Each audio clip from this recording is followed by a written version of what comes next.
जितेंद्र जी, जैसे मैंने बताया कि कुछ बीमारियां ऐसी होती हैं जो इतना तंग करती हैं कि लोग जो है काफी हद तक परेशान होते चले जाते हैं। अगर मैं बात करूं कुछ ऐसी बीमारियों की जो पीढ़ी दर पीढ़ी चलती हैं, मान लीजिए कि हमारे फोर फादर्स को थी, उसके बाद आगे जो पेरेंट्स हैं उनमें, फिर पेरेंट्स आगे बच्चों में, आगे आगे आगे आगे ये एक ही बीमारी जो है वो लगातार चलती रहती है।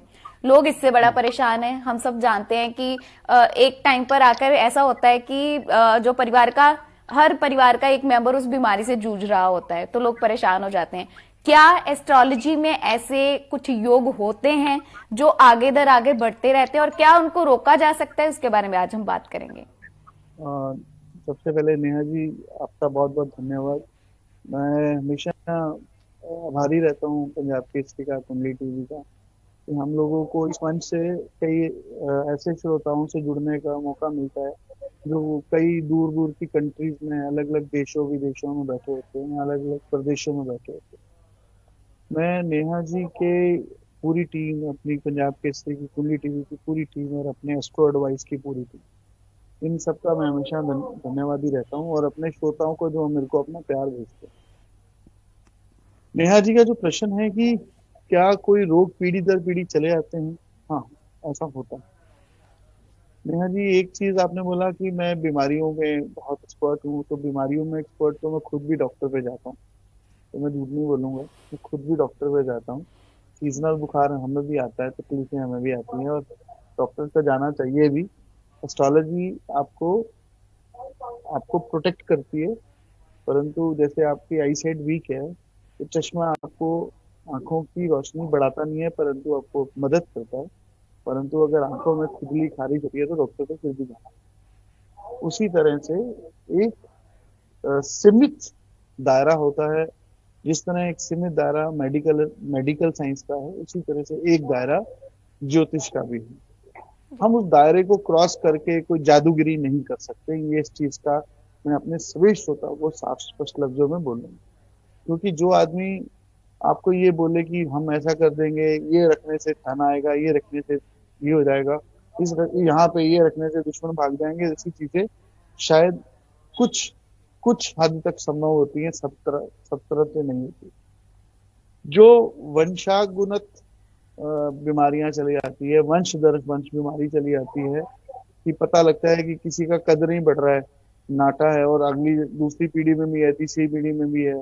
मस्कुलर डिस्ट्रॉफी है, वो भी डाउन है।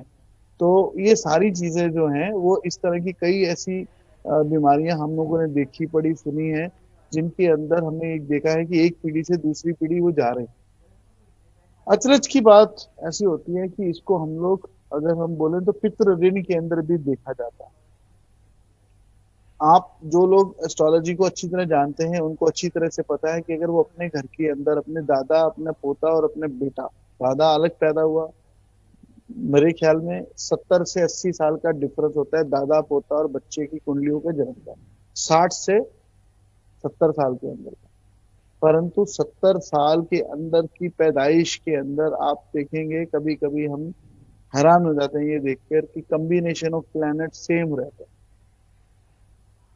जिस प्रकार रेहा जी हम लोगों ने एक्सपीरियंस किया है कि चंद्र ग्रहण है तो बेटे की कुंडली में भी दिखता है, बाप की कुंडली में भी दिखता है, माँ की कुंडली में भी दिखता है, दादा की कुंडली में भी दिखता है, भाई की कुंडली और बहन की कुंडली में भी दिखता है।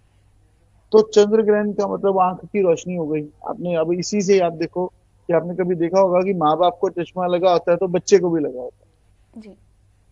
ये आपने सुना देखा तो है ही है ना, एक्सपीरियंस, एक छोटा सा एक्सपीरियंस है जो हमने सबने किया है, कि माँ बाप को अगर चश्मा लगा हुआ है तो काफी हद तक बेटे को भी होता है। माँ बाप को डायबिटीज है तो काफी हद तक बेटे को भी होती है। तो डॉक्टर अगर फिट्स वगैरह पड़ते हैं, न्यूरो की प्रॉब्लम है, अगर माँ बाप में से, दादा दादी में से किसी को है तो बेटे को भी होता है। तो यही एक वजह होती है कि जब हम कुंडली मिलान करते हैं तो उसके अंदर नाड़ी दोष देखा जाता है। जो नाड़ी दोष होता है ना, वो जेनेटिकल जीनोलॉजी की सेम लाइन होती है। इसलिए हमारे पूर्वज भी नाड़ी दोष को मानते थे।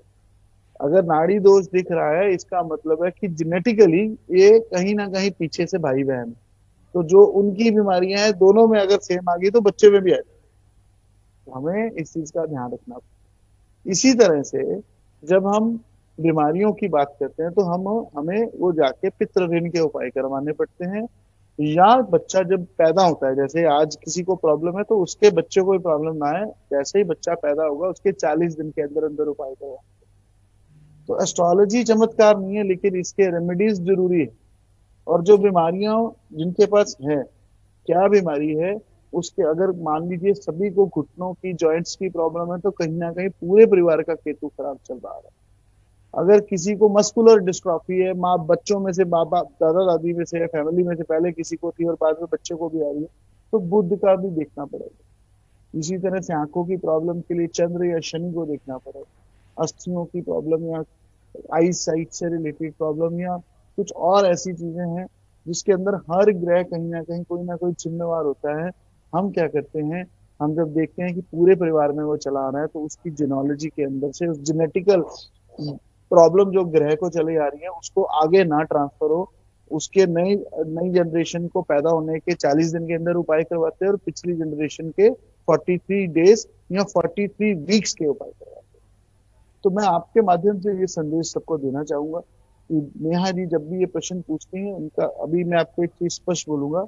ये नेहा जी ने इस प्रोग्राम को शुरू होने से 1 मिनट पहले ये प्रश्न मेरे से पूछा था, और मैंने इनको बोला प्रश्न स्टार्ट करके जैसे सेशन स्टार्ट होगा पूछिए, ये श्रोताओं के लिए अच्छा होगा। तो आपको धन्यवाद तो नेहा जी का देना पड़ेगा, क्योंकि नेहा जी आपके लिए ये प्रश्न खोज कर। धन्यवाद नेहा जी।